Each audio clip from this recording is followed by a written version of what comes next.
सभी को प्यार भरा राधे राधे। आज हम गणित पेडागॉजी से संबंधित कुछ महत्वपूर्ण प्रश्नों को देखते हैं। गणित पेडागॉजी के कुछ प्रश्न ऐसे होते हैं जिसका उत्तर सीधा सीधा संबंधित होता है। गणित के कुछ ऐसे भी प्रश्न होते हैं जब तक आप कॉन्सेप्ट को नहीं क्लियर कर पाएंगे तब तक उन क्वेश्चन को नहीं हल कर पाएंगे। जैसे हिंदी, बाल विकास, पर्यावरण का तो समझ पर आधारित है, लेकिन गणित के पेडागॉजी वो कॉन्सेप्ट पर आधारित हैं। आप कॉन्सेप्ट को नहीं क्लियर करेंगे तब तक आप उन क्वेश्चन को नहीं हल कर पाएंगे। तो हम कुछ ऐसे भी क्वेश्चन को देखते हैं जिसका उत्तर सीधा सीधा संबंधित है, कुछ ऐसे भी क्वेश्चन को देखेंगे जिसका सीधा सीधा तो संबंधित नहीं है। पहले आप कॉन्सेप्ट को क्लियर करिए, उसके बाद क्वेश्चन को हल करिए, ठीक है। तो हम पहले क्वेश्चन पे जाते हैं। क्वेश्चन कह क्या रहा है? क्वेश्चन ये है कि गणित में निदानात्मक परीक्षण का उद्देश्य क्या है। अब आप पहले समझिए निदानात्मक और उपचारात्मक क्या होता है। निदानात्मक का मतलब होता है कि कमी को जानना या फिर कारण का पता लगा लेना। उदाहरण, जैसे आप डॉक्टर के यहाँ गए, आप अस्वस्थ हैं, बीमार हैं। अब डॉक्टर तुरंत आपको दवाई नहीं लिख देता, यानी आपको तुरंत उपचारात्मक नहीं दे देता है। सबसे पहले करता क्या है? पहले उन कमियों को जानता है या कारण को जानता है जिसकी वजह से आप बीमार हैं। पहले कारण को पता लगाता है कहाँ आप किस तरह अस्वस्थ हैं, ठीक है। तो ये हो गया निदानात्मक। निदानात्मक का मतलब होता है कारण जानना। उपचारात्मक का मतलब होता है कारण का पता लगाकर उसके बाद आप उसका उपचार करना। जैसे डॉक्टर आपके कारण को पता लगा लेता है, जान जाता है किस वजह से आप बीमार हैं, जिस वजह से बीमार है उसकी आप दवाई दे देता है, वो हो गया उपचार। उसी को कहते हैं अधिगम्य उपचारात्मक शिक्षा, ठीक है। तो निदानात्मक का मतलब होता है कारण का पता लगाना या फिर कमियों को जानना। उपचारात्मक का मतलब होता है कमियों को जानकर उसके बाद आप उसका उपचार कर देना, ठीक है। अब समझ गए होंगे। ऑप्शन पे चलते हैं। ऑप्शन कह गया है? ऑप्शन कह रहा है सत्रांत परीक्षा के लिए प्रश्न पत्र की योजना बनाना। ऑप्शन नंबर बी, बच्चों की समझ में निहित रिक्तियों को जानना। ऑप्शन नंबर सी, अभिभावकों को प्रतिपुष्टि देना। ऑप्शन नंबर डी, प्रगति पत्रक को भरना। अब निदानात्मक का हम मतलब इतने अच्छे तरीके से बता दिए हैं कि आपको समझ में आ गया होगा कि कह क्या रहा है। तो पहली बात, निदानात्मक का मतलब प्रगति पत्रक को भरना नहीं होता है, कारण को जानना होता है ना। सत्रांत परीक्षा के लिए प्रश्न पत्र की योजना बनाना नहीं होता है। निदानात्मक का मतलब होता है कारण जानना, कमियों को पहचानना। अभिभावकों को प्रतिपुष्टि नहीं देना, फीडबैक नहीं देना है बच्चों को, ठीक है। कारण को जानना है, कारण को पता लगाना, कारण को बताना है, तो फीडबैक नहीं बताना है। ऑप्शन नंबर बी एकदम सटीक और ये सही है। ऑप्शन नंबर बी, ठीक है। बच्चों की समझ में निहित रिक्तियों को जानना, यानी निहित रिक्तियों का मतलब यहाँ पर ये है कि आपने क्लास में गए, कुछ बच्चों को 10 क्वेश्चन दिया, कुछ बच्चे पूरी तरीके से हल कर लेते, कुछ बच्चे नहीं हल कर पाते, तो उन्हीं त्रुटियों को जानना कि बच्चे कहाँ त्रुटि कर रहे हैं, उसी को निहित रिक्तियों को जानना, यानी कमियों को जानना, इसी को कहते हैं निदानात्मक परीक्षा। इसीलिए ऑप्शन नंबर बी सही हो जाएगा। नेक्स्ट क्वेश्चन पे चलते हैं। अब नेक्स्ट क्वेश्चन की बात वही हम कह रहे थे, पहले आप कॉन्सेप्ट को जानिए फिर क्वेश्चन को हल करिए, ठीक है। तो मापतौल से संबंधित कुछ प्रश्न आते हैं सीटेट में। पहले मापतौल के बारे में जान लेते हैं कि मापतौल है क्या, उसके बाद जानते हैं मापतौल। यहाँ पर क्वेश्चन ऐसे आते हैं कि मापतौल से संबंधित कुछ क्वेश्चन रहेगा, फिर जो सही क्रम में नहीं रहेगा आपको सही क्रम में लगाना है। तो हम आपको सीधा सा सटीक बताते हैं कि सही क्रम है क्या, ठीक है। तो यहाँ पर जो दिया है उसको हम पढ़ते हैं। कक्ष में मापन यानी मापतौल की अवधारणा स्पष्ट करने के लिए दिए गई सही अनुक्रमों का क्रम है, यानी जो क्रम है उस सही क्रम क्या है उसको हम बता रहे हैं। जैसे सही क्रम है, पहला क्रम वो लगाना है जैसे सरल अवलोकन द्वारा वस्तुओं को सत्यापित करना। अगर मापतौल से संबंधित कुछ आता है तो सही क्रम ये है। फर्स्ट क्या है? सरल अवलोकन द्वारा वस्तुओं को सत्यापित करना। दूसरा है माप के लिए अप्रमाणिक इकाई का प्रयोग करना। तीसरा है प्रमाणिक इकाई का प्रयोग करना। अच्छा, कुछ बच्चे अभी ऐसा क्वेश्चन आता है जिसको कॉन्सेप्ट नहीं पता रहता, वो पहले प्रमाणिक पर कर देते हैं उसके बाद अप्रमाणिक पे करते हैं, लेकिन नहीं है, क्वेश्चन यहीं से बनता भी है। सबसे पहले अप्रमाणिक करना, उसके बाद फिर प्रमाणिक करना, ठीक है। फिर फोर्थ स्टेज है मीट्रिक इकाइयों में संबंध स्थापित करना है ना। पहला स्टेज है सरल अवलोकन द्वारा वस्तुओं को स्थापित करना है, उसके बाद हम अप्रमाणिक इकाई का प्रयोग करना। अप्रमाणिक इकाई का प्रयोग कर लेने के बाद हम प्रमाणिक इकाई का उपयोग करेंगे। उसके बाद हम जो प्रयोग करेंगे उसके बाद हम जो भी संबंध निकला उसका हम संबंध स्थापित कर देंगे। ठीक है, अब यहाँ से क्वेश्चन पे चलते हैं। समझ में आ गया ना? फिर से बता दे रहे हैं। फर्स्ट पे आएगा सरल अवलोकन द्वारा वस्तुओं को स्थापित करना या सत्यापित करना। दूसरा, माप के लिए अप्रमाणिक इकाई का प्रयोग करना। तीसरा, प्रमाणिक इकाई का प्रयोग करना। फिर चौथा, मीट्रिक इकाइयों में संबंध स्थापित करना। ठीक है, नेक्स्ट क्वेश्चन पे चलते हैं। क्वेश्चन अब ऐसे क्वेश्चन आते हैं। अभी हम सीटेट के भी क्वेश्चन लेंगे जो आए हुए हैं। ये ऐसे क्वेश्चन है, पहले हम कॉन्सेप्ट क्लियर करा रहे हैं, उसके बाद क्वेश्चन को देखते हैं। ठीक है, ऐसे क्वेश्चन आएगा कि मापन पढ़ाने के लिए दिए गए अनुक्रमों का चयन करिए, यानी सबसे पहले कौन सा क्रम आएगा, कौन सा क्रम आएगा उसको ऑप्शन में देखते हैं। पहले अप्रमाणिक इकाई का प्रयोग प्रमाणिक इकाई के बाद करना चाहिए, यानी ये क्वेश्चन कह रहा, ऑप्शन ए कह रहा है कि प्रमाणिक इकाई का प्रयोग सबसे पहले करना चाहिए, उसके बाद अप्रमाणिक इकाई का प्रयोग करना चाहिए।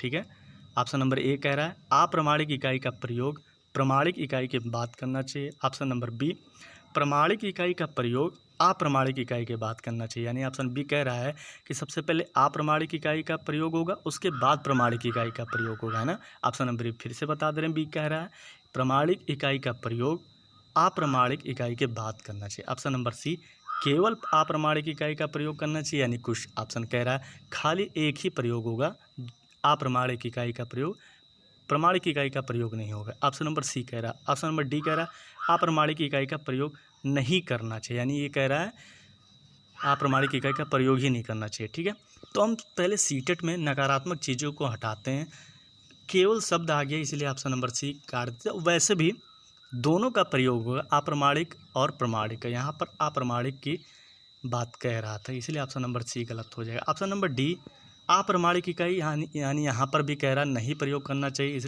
दोनों का प्रयोग होता है, इसीलिए ऑप्शन नंबर डी भी गलत हो जाएगा। ठीक है, अब बात फंसती है ए और बी में। तो हमने बताया ही है आपको कि सबसे पहले अप्रमाणिक इकाई आएगा। ठीक है, सबसे पहले अप्रमाणिक आएगा, उसके बाद प्रमाणिक इकाई। आपको क्लियर करा दे रहे हैं, फिर से दिखा दे रहे हैं। देखिए, पहले क्या आएगा, माप के लिए अप्रमाणिक इकाई का प्रयोग, उसके बाद फिर प्रमाणिक इकाई का प्रयोग। ठीक है, इसीलिए ऑप्शन नंबर बी सही हो जाएगा। ठीक है, आप अप्रमाणिक इकाई का प्रयोग प्रमाणिक इकाई के बाद नहीं करना, मतलब बात करना चाहिए, इसलिए ऑप्शन ए गलत हो जाएगा। ऑप्शन नंबर बी, प्रमाणिक इकाई का प्रयोग अप्रमाणिक इकाई के बाद करना चाहिए, इसलिए ऑप्शन नंबर बी सही हो जाएगा। सही बात है कि अप्रमाणिक इकाई का प्रयोग पहले करना चाहिए, उसके बाद हम प्रमाणिक इकाई का प्रयोग करेंगे। ठीक है, ऑप्शन नंबर बी सही हो जाएगा। नेक्स्ट क्वेश्चन पे चलते हैं। अब ये क्वेश्चन आ गया, ये क्वेश्चन सीटेट में आया हुआ है। ठीक है, ऐसे क्वेश्चन आता है, हमने आपको कॉन्सेप्ट क्लियर करा दिया है। आप क्वेश्चन देखिए, माप की अवधारणा विकसित करने हेतु अपनाए गए निम्नलिखित कार्यों को क्रम से लगाइए। पहला क्रम है कि शिक्षार्थी लंबाई मापने के लिए मानक इकाई का प्रयोग करते हैं। ऑप्शन नंबर बी, एक बार फिर से हम आपको ऑप्शन पढ़ दे रहे हैं। ऑप्शन ए कह रहा है कि शिक्षार्थी लंबाई मापने के लिए मानक इकाई का प्रयोग करते हैं। ऑप्शन बी कह रहा है शिक्षार्थी लंबाई मापने के लिए अमानक इकाई का प्रयोग करते हैं। ऑप्शन नंबर सी कह रहा है शिक्षार्थी सरल अवलोकन द्वारा वस्तुओं को सत्यापित करते हैं। फिर शिक्षार्थी मीट्रिक इकाइयों के बीच संबंधों को समझते हैं। ठीक है, यानी क्रम में नहीं है, हमको क्रम में लगाना है। हम आपको फिर से बता दे रहे हैं कॉन्सेप्ट क्या था, कि कॉन्सेप्ट पहला ये था कि सरल अवलोकन द्वारा वस्तु को सत्यापित करेंगे पहले, फिर उसके बाद हम अप्रमाणिक इकाई का प्रयोग करेंगे, यानी अमानक इकाई का प्रयोग करेंगे। फिर उसके बाद प्रमाणिक इकाई का प्रयोग, यानी मानक इकाई प्रमाणिक इकाई का प्रयोग करेंगे। फिर उसके बाद मीट्रिक इकाइयों में संबंध स्थापित कर देंगे। ठीक है,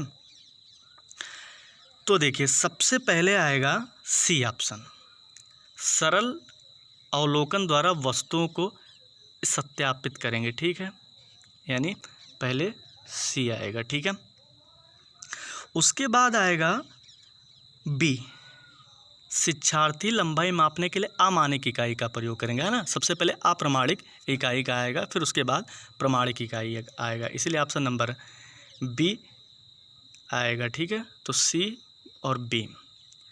उसके बाद आएगा ए, उस मानक इकाई का प्रयोग होगा, यानी अप्रमाणिक के बाद फिर हम प्रमाणिक का प्रयोग करेंगे। तो शिक्षार्थी लंबाई मापने के लिए मानक इकाई का प्रयोग करेंगे, इसलिए सी बी ए। CBA के बाद D, शिक्षार्थी मीटरी इकाइयों के बीच संबंध स्थापित समझते हैं, यानी ऑप्शन नंबर D सही हो जाएगा। अब देख लीजिए, अगर ये क्वेश्चन आपको कॉन्सेप्ट नहीं पता होता पहले, तो क्या आप इस क्वेश्चन को हल कर पाते हैं? नहीं हल कर पाते भाई, आप अंदाज़ा लगाते थे कुछ भी ABCD, है ना। तो इसीलिए ऑप्शन नंबर D सही होगा। क्या सही होगा? पहले आएगा शिक्षार्थी सरल अवलोकन द्वारा वस्तुओं को सत्यापित करते हैं। उसके बाद शिक्षार्थी लंबाई मापने के लिए अमानक इकाई का प्रयोग करते हैं। उसके बाद ऑप्शन नंबर A आएगा, शिक्षार्थी लंबाई मापने के लिए मानक इकाई का प्रयोग करते हैं। उसके बाद ऑप्शन नंबर D आएगा, शिक्षार्थी मीटरी यानी मैट्रिक इकाइयों के बीच संबंधों को समझते हैं, यानी ऑप्शन नंबर D CBAD सही होगा। ठीक है, नेक्स्ट क्वेश्चन पे चलते हैं।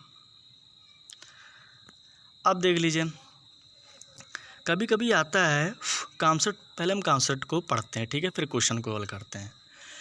कभी कभी आता है कि गणित शिक्षण का मुख्य उद्देश्य क्या होता है। ठीक है, एक क्वेश्चन ये हो गया। एक क्वेश्चन आता है कि प्राथमिक स्तर पर गणित शिक्षण का मुख्य उद्देश्य क्या है, और एक क्वेश्चन आता है उच्च स्तर पर गणित शिक्षण का मुख्य उद्देश्य क्या है।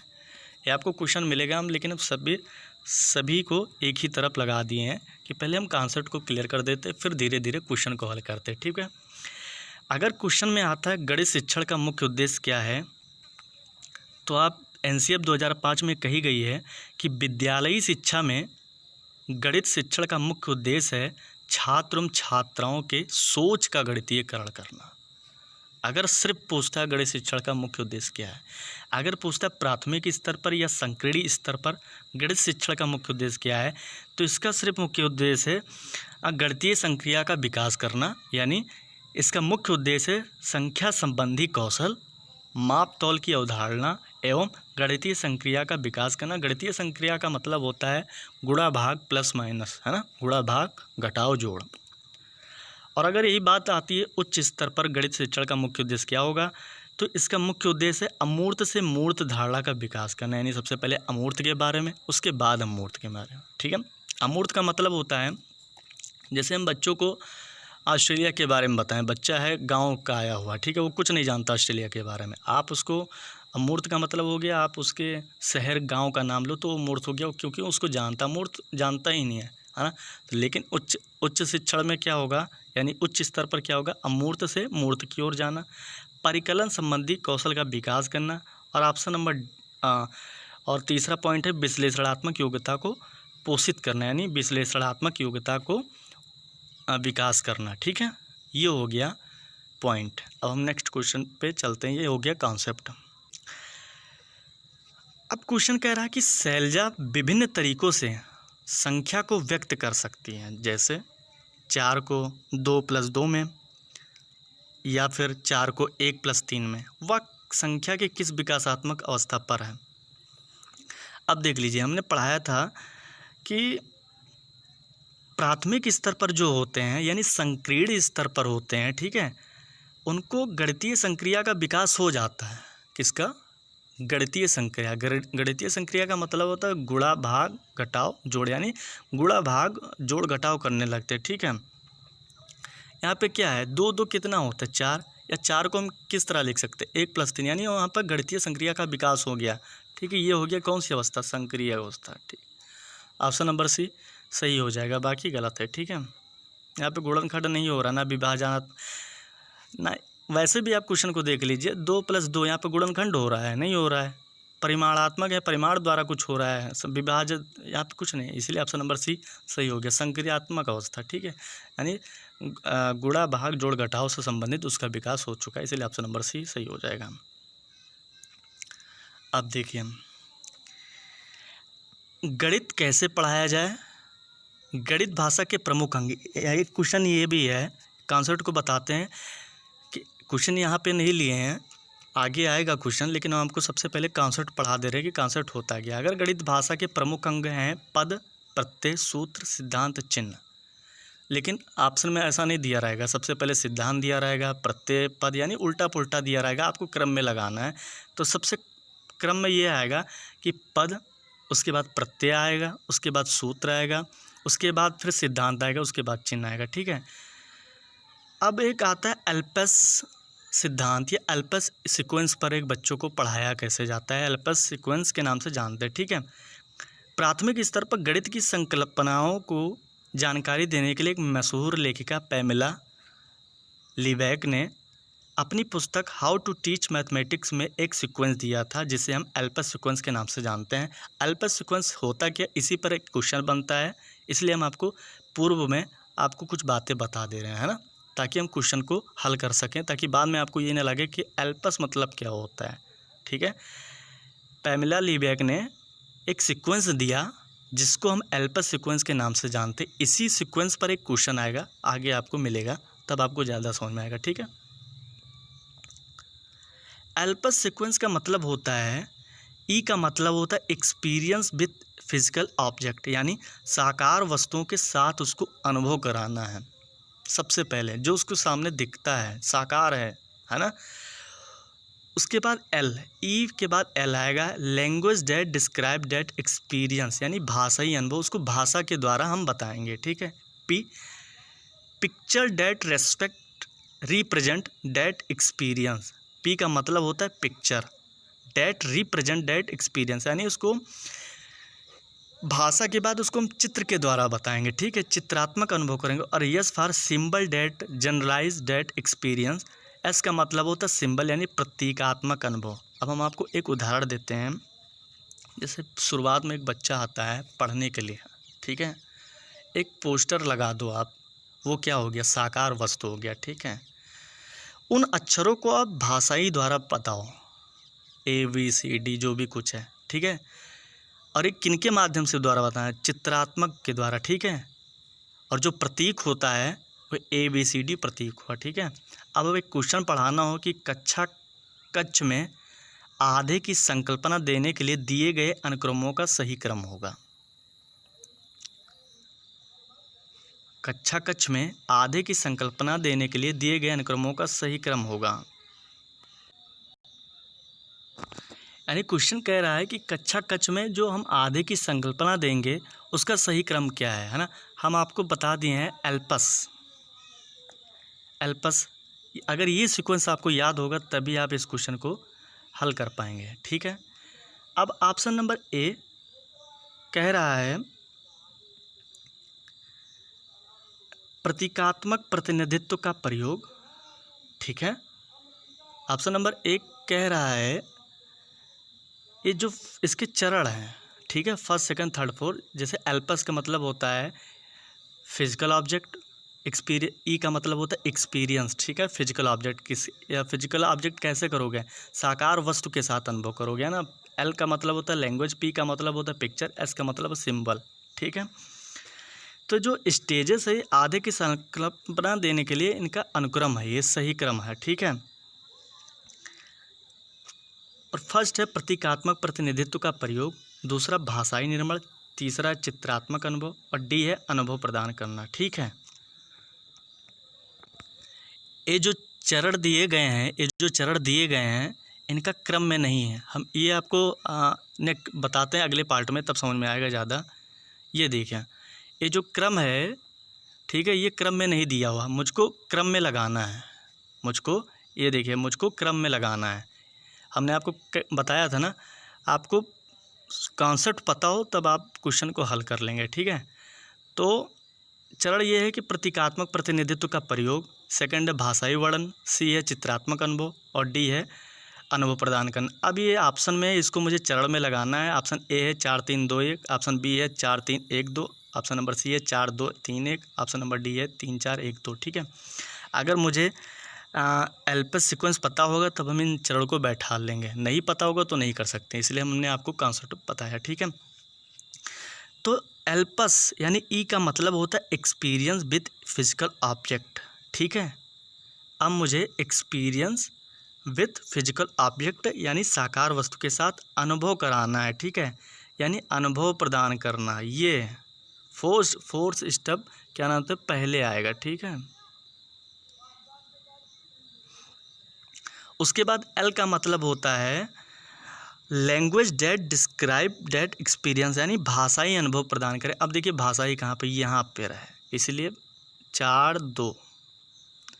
पी का मतलब होता है picture that represent that experience, यानी हमें चित्रात्मक अनुभव प्रदान करना है। ठीक है, चित्रात्मक कहाँ है, तीसरा स्टेप 1 2 3 4 2 3, ठीक है।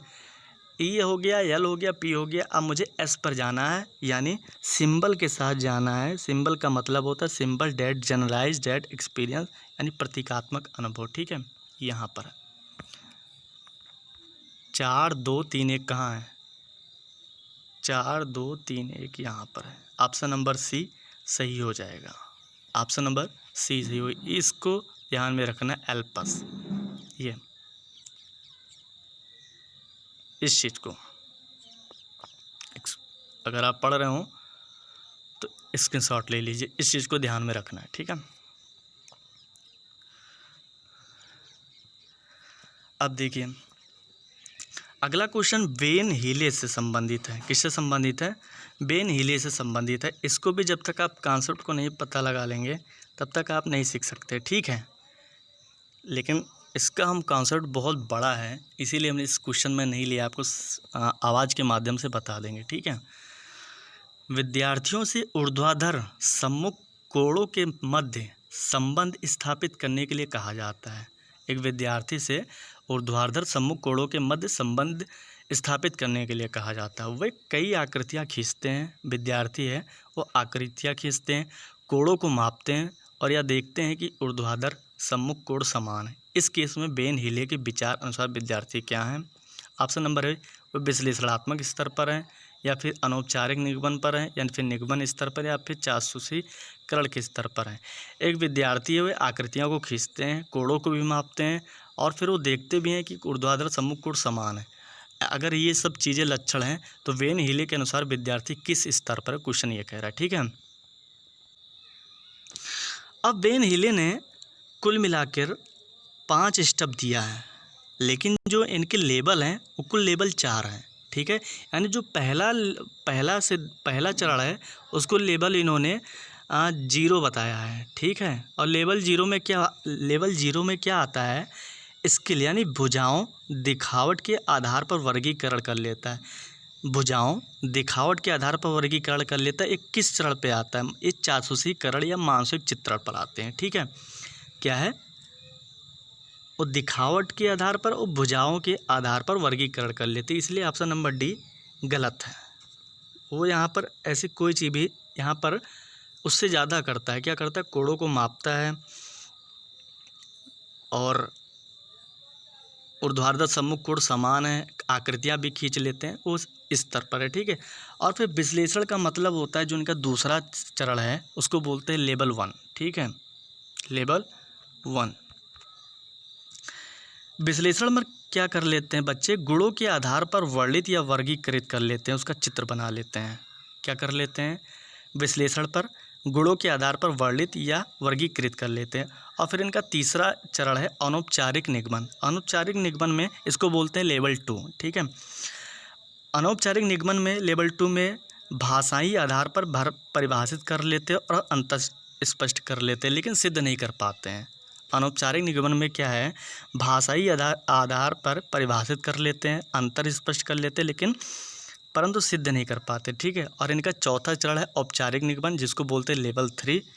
इसमें क्या होता है? बच्चे सिद्ध कर लेते हैं। और पांचवा क्या है? दृढ़ता, जिसको बोलते हैं लेवल 4। इसमें अमूर्तन का संचलन करने लगते हैं या फिर कर लेता है, ठीक है। अब एक एक ऑप्शन को काटते हैं, फिर सही उत्तर पर चलते हैं। अब देखिए चाक्षुषीकरण के स्तर पर तो नहीं होंगे। क्यों नहीं होंगे? क्योंकि वहाँ पर सिर्फ बालक ज्यामिति की विभिन्न आकृतियों को देखकर उसके दिखावट या भुजाओं के आधार पर वर्गीकृत कर लेता है, तो ऑप्शन नंबर डी गलत है। और बच्चा क्या कर लेता है? आकृति खींचते हैं, कोणों को मापते हैं और देखते हैं ऊर्ध्वाधर सम्मुख कोण समान है कि नहीं, ठीक है। निगमन स्तर भी नहीं है और वैसे भी निगमन स्तर दिया ही नहीं है उन्होंने दिया क्या है? अनौपचारिक और औपचारिक। अनौपचारिक दिया और अनौपचारिक दिया, अनौपचारिक औपचारिक, ठीक है। इसलिए ऑप्शन नंबर सी भी गलत हो जाएगा। अनौपचारिक निगमन स्तर पर बच्चे क्या कर लेते हैं? भाषाई आधार पर परिभाषित कर लेते हैं और अंतर स्पष्ट कर लेते हैं, ठीक है। भाषाई आधार पर, यानी हम बता दे रहे हैं, हम आपको एक और परिभाषा है। इस स्तर पर बालक ज्यामिति की विभिन्न आकृतियों को देखकर उसे भाषाई आधार पर परिभाषित कर लेता है, विभिन्न आकृतियों में अंतर स्पष्ट कर लेता है, समानता असमानता भी बता लेता है, सूत्र बता लेता है। ये बहुत ज़्यादा स्टेजेस पर हो गया, इसलिए अनौपचारिक बी गलत है। विश्लेषणात्मक स्तर पर इसका आंसर सही होगा। विश्लेषणात्मक स्तर पर इसको बोलते हैं लेवल 1। विश्लेषणात्मक स्तर को बोलते हैं लेवल 1, यानी यहाँ पर बच्चे गुणों के आधार पर वर्णित वर्गीकृत कर लेते हैं, उसका चित्र भी बना लेते हैं। जैसे इस स्तर पर बालक ज्यामिति की विभिन्न आकृतियों को देखकर उनके गुणों के आधार पर वर्णित व वर्गीकृत कर लेते हैं तथा उसका चित्र भी बना लेते हैं, परंतु आकृतियों में समानता या अंतर स्पष्ट नहीं कर पाते हैं। ठीक है, आकृति बना लेते हैं, कोणों को माप लेते हैं और द्विआधार समूह कोण समान ये भी बता लेता है, यानी देख लेता है, यानी ये किस स्टेज पर होंगे, विश्लेषणात्मक स्तर पर। ठीक है, ऑप्शन नंबर ए सही हो जाएगा।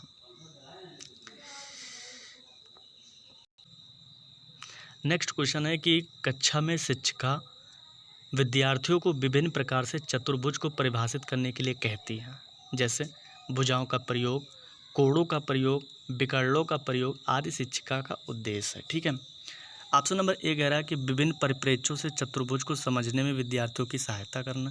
ऑप्शन नंबर बी सभी परिभाषाओं को कंठस्थ करने में विद्यार्थियों की सहायता करना। ऑप्शन नंबर डी परिभाषाओं पर आधारित चतुर्भुज की सभी समस्याओं को हल करने में विद्यार्थियों की सहायता करना। या फिर ऑप्शन नंबर डी विभिन्न परिभाषाओं को खोजने में विद्यार्थियों की सहायता करना। अब सबसे पहले सीटेट में जो नकारात्मक चीज़ है वो है स्मरण करना, याद करना, कंठस्थ करना, इन सब चीज़ को सीटेट नकारात्मक मानता है। ठीक है, और ऐसे ऑप्शन को काट देना चाहिए। तो ऑप्शन नंबर बी कह रहा है कंठस्थ करना है परिभाषाओं को, इसलिए ऑप्शन नंबर बी गलत हो जाएगा। परिभाषाओं पर आधारित है, इसलिए भी ऑप्शन नंबर सी भी गलत हो जाएगा। ऑप्शन नंबर डी भी बता रहा है परिभाषाओं को खोजने के लिए विद्यार्थियों की सहायता करना, इसलिए ऑप्शन नंबर डी भी गलत हो जाएगा। सही क्या होगा, ऑप्शन नंबर ए विभिन्न परिप्रेक्ष्यों से चतुर्भुज को समझने में विद्यार्थियों की सहायता करना, यानी उनको समझ विकसित करना, परिभाषाएं रटाना नहीं। ठीक है, ऑप्शन नंबर ए सही हो जाएगा। अब आप क्वेश्चन ये है कि राष्ट्रीय पाठचर्या की संख्या 2005 मानती है कि गणित में चिंतन और तड़कड़ा का एक तरीका शामिल होता है। इस दृष्टिकोण को किसके द्वारा प्राप्त किया जाता है। एनसीएफ 2005 की भी हम अगले वीडियोस में ले आते हैं कॉन्सेप्ट, उसको पूरा पढ़ेंगे फिर क्वेश्चन हल करेंगे। ठीक है, आज हम एक क्वेश्चन को डाल देते हैं। एनसीएफ 2005 पे क्वेश्चन है, उसको हम ऑप्शन कुछ दिए हैं, उसको हम देखते हैं क्या क्या रहा। ऑप्शन नंबर ए कह रहा है कि खोजबीन का उपागम प्रयोग करना, हस्तचालकों का प्रयोग करना, संकल्पनाओं और वास्तविक जीवन में जोड़ना, विद्यार्थियों को चर्चाओं में शामिल करना। ये फिर ऑप्शन नंबर ए हो गया। ऑप्शन नंबर बी कह रहा है कि गणित के सभी पाठ्यपुस्तकों का पुनर्लेखन करना। ऑप्शन नंबर सी कह रहा है विद्यार्थियों को बहुत सारे सवाल कार्यपत्रक देना। ऑप्शन नंबर डी कह रहा है विद्यार्थियों को विशेष कोचिंग देना। अब देखिए एनसीएफ 2005 बोलता है कि गतिविधि आयोजन द्वारा आप सिखाओ, करके सिखाओ, हाथों द्वारा सिखाओ, जो हस्तचालकों का जिसमें प्रयोग हो, खोजबीन का अवसर दो और जो उनकी संकल्पना है उसको वास्तविक जीवन से जोड़ो। ये एनसीएफ 2005 कहता है। बाकी चीज़ें कोचिंग देना ये एनसीएफ नहीं कहता, ऑप्शन नंबर डी गलत हो जाएगा। बहुत सारे सवाल नहीं देना, गृह कार्य का विरोध हुआ है एनसीएफ 2005 में। ठीक है, ऑप्शन नंबर सी भी गलत हो जाएगा। आप उसको ज़्यादा लिखाने के लिए नहीं बोल सकते हो, पाठ्यपुस्तक पर नहीं, पाठ्यपुस्तक के बाहर आप जा सकते हो। हाँ, पाठ्यपुस्तक से पढ़ाना, लेकिन ये नहीं कि उसी पर डिपेंड रहो। आप पाठ्यपुस्तक से बाहर जाके आप बच्चों को कुछ सिखाइए, मूर्त अमूर्त चीज़ें। ठीक है, ऑप्शन नंबर बी भी गलत हो गया, ऑप्शन नंबर ए सही हो जाएगा। आप उसको खोजबीन का अवसर दो, ऐसा कुछ करो जो हस्तचालक यानी हाथों से प्रयोग हो। आप उनकी जो शिक्षा दो वो वास्तविक जीवन से जुड़ाव हो, यानी पूर्व ज्ञान से हम बच्चों को शिक्षा दें। ठीक है, ये ऑप्शन नंबर ए सही हो जाएगा। खोजबीन उपागम का प्रयोग करना, हस्तचालकों का प्रयोग करना, संकल्पनाओं का वास्तविक जीवन में जोड़ना, विद्यार्थियों को चर्चाओं में शामिल करना, ये एनसीएफ 2005 मानता है। ठीक है, ऑप्शन नंबर ए सही हो जाएगा। अब क्वेश्चन है भिन्नों की अवधारणा से परिचित कराने के लिए शिक्षक किससे शुरुआत कर सकता है। ये एनसीएफ 2005 से ही रिलेटेड है। कह रहा है कि उनके आसपास की वस्तुओं में भिन्न भागों की पहचान करना, विभिन्न भागों में अंश और हर की पहचान करना, ऑप्शन नंबर सी संख्या रेखा पर भिन्न का पता लगाना, या फिर ए बाई बी के रूप में भिन्न लिखना। अब देखिए अगर हम बच्चों को भिन्न पढ़ाना है तो आप डायरेक्ट ए बाई बी नहीं लिख सकते हो, उनको क्या मालूम ए बाई बी क्या होता है ना। ऑप्शन नंबर डी गलत हो जाए। अब संख्या रेखा वो जान ही नहीं रहा है भिन्न, तो आप सीधा संख्या रेखा बताने लगेंगे, ये भी गलत हो जाएगा। आप उसको अंशहार यानी अंशहार की पहचान तभी तो कर पाएगा जब वो भिन्न को जानेगा। अंश कहाँ पर होता है, हर कहाँ पर होता है, ये भी ऑप्शन नंबर बी गलत हो जाएगा। हाँ, कैसे सिखाना, पहले हम उनके आसपास की वस्तु में भिन्न भागों की पहचान करना, उनको जो आसपास है, डेस्क है, बोर्ड है, उनके माध्यम द्वारा जो उनके जो आता है स्केल आता है, जो उनके मतलब जो चीज़ें उनके पास उपस्थित हो, उनके आसपास की वस्तु में भिन्न भागों की पहचान करना, उससे रिलेटेड हमें भिन्नों को पढ़ाना है। डायरेक्ट आप कुछ भी नहीं पढ़ा सकते हो, आप पाठ्य पुस्तक से भी नहीं पढ़ा सकते हो, पूर्व ज्ञान जोड़कर आप पढ़ा सकते हो। ठीक है, ऑप्शन नंबर ए सही हो जाएगा। ऑप्शन नंबर ये ABCD जो भी कुछ है, पहले हम क्वेश्चन को हल करते हैं, फिर ऑप्शन देखते हैं। ठीक है, क्वेश्चन कह रहा है कि कक्षा 5 के विद्यार्थियों को समतल आकृतियों की क्षेत्रफल की संकल्पना से किसके द्वारा परिचित कराया जा सकता है। यानी कक्षा 5 के विद्यार्थी हैं, उसको मुझे समतल आकृतियों के बारे में बताना है, यानी समतल आकृतियों के क्षेत्रफल के बारे में बताना है और मुझे पढ़ाना है। तो बच्चे कैसे समझे, उसके लिए मुझे किसके द्वारा परिचय कराना चाहिए, वो ऑप्शन ABCD के माध्यम से है। मुझे जो सबसे बेटर लगेगा उसको सही मानकर हम उत्तर का टिक लगाते हैं। ठीक है, ऑप्शन नंबर ए कह रहा है कि आयत की लंबाई और चौड़ाई का पता लगाते हुए और आयत के क्षेत्रफल के सूत्र का प्रयोग करके आयत के क्षेत्रफल की गणना करना। अच्छा, ऑप्शन नंबर बी आयत और वर्ग के क्षेत्रफल का सूत्र बताना। ऑप्शन नंबर सी इकाई वर्गों के गणन की सहायता से आकृतियों के क्षेत्रफल की गणना। या फिर ऑप्शन नंबर डी विभिन्न वस्तुओं जैसे हथेली, पत्ती, पेंसिल आदि की सहायता से किसी भी आकृति में क्षेत्रफल को मापना। यानी हम देखिए NCF 2005 अगर पढ़ लेते हैं, हम वैसे क्वेश्चन लाएंगे, कॉन्सेप्ट लेकर आएंगे, तो अगर NCF 2005 से लेकर आप दिमाग में रखेंगे तो क्वेश्चन को हल कर पाएंगे। अब अगर ये सोचेंगे NCF 2005 अगर नहीं पढ़े रहेंगे तो आराम से ऑप्शन ए नंबर लगा के आप चले आओगे, सोचोगे ये तो बड़ा है और बड़ा वाला इस सीटेट में सही होता है। गणित में ये सब चीज़ नहीं चलता है। अगर आपको कॉन्सेप्ट पता होगा तभी आप गणित शिक्षा शास्त्र के क्वेश्चन हल कर सकते हो। ठीक है, तो आपको सीधा सा सूत्र नहीं बताना है, आए सूत्र बता दिए नहीं, पहले हम उसको पूर्व ज्ञान जोड़कर फिर कुछ बात बताना है। ठीक है, ये देखिए वैसे भी हमने एक कॉन्सेप्ट था उसको हम बता दे रहे हैं पहले करना क्या है।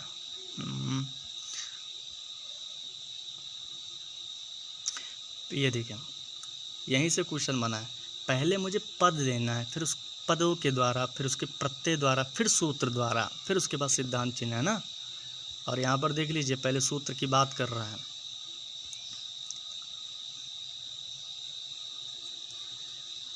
सूत्र का प्रयोग करके नहीं, पहले आप पद, प्रत्यय, सूत्र, सिद्धांत चिन्ह का ऐसे स्टेप है। ठीक है, तो आयत की लंबाई और चौड़ाई का पता लगाते हुए और आयत के क्षेत्रफल के सूत्र का प्रयोग करके। नहीं इतना लंबा कुछ भी नहीं भाई, सीधा सा कुछ नहीं, आयत और के क्षेत्रफल सूत्र नहीं चलता है, बी कर। मुझे क्षेत्रफल की गणना ही नहीं कराना है शुरुआत में, कैसे पढ़ाएंगे उसके मूर्त चीज़ों से स्टार्ट करना मुझे प्राथमिक स्तर पर। क्या विभिन्न वस्तुओं जैसे हथेली, पत्ती, पेंसिल आदि की सहायता से किसी भी आकृति में क्षेत्रफल को मापना। नहीं ऑप्शन नंबर डी सही हो जाएगा। जो उसको दिखाई दे रहा है, जो चीज़ें जान रहा है भाई, वो गांव का लड़का है, साइकिल चलाना जानता है, उसको आप बाहर गए, कार वार रेलगाड़ी चल रही है, वो जानता ही नहीं है, सीधा डायरेक्ट उसको बताने लगे। पहले आप साइकिल से स्टार्ट कीजिए जो उसके यहाँ है ना। ऑप्शन नंबर डी सही हो जाएगा। हथेली द्वारा, पत्ती द्वारा, पेंसिल द्वारा, इसकी सहायता से आप आकृतियों के क्षेत्रफल को मापना है, सिखाना। ऑप्शन नंबर डी सही हो जाएगा। बहुत बहुत थैंक यू, धन्यवाद। अगर अच्छा लगा तो लाइक, शेयर, सब्सक्राइब। हम आगे चलकर बहुत सारी प्रैक्टिस करवाते हैं गणित में। मेरा उद्देश्य है कि 15 जो गणित के शिक्षण से क्वेश्चन आते हैं 15 उसको पूरा करना, अचीव करना, 15 में 15। ठीक है, और हमने दिया भी है कि 0 से हीरो बनना है। हम आज कुछ नहीं जानते लेकिन इतना भरोसा करते हैं कि जब परीक्षा की डेट आ जाएगी तो हम बहुत कुछ जान जाएंगे। हम भी आप ही लोग के जैसे हैं। अगर कुछ गलतियां होंगी, पढ़ाने का तरीका कुछ अच्छा ना लगा हो तो आप कमेंट बॉक्स में आराम से बता सकते हैं। ठीक है, सभी को प्यार भरा Radhe Radhe. Like, share, subscribe जरूर करिएगा।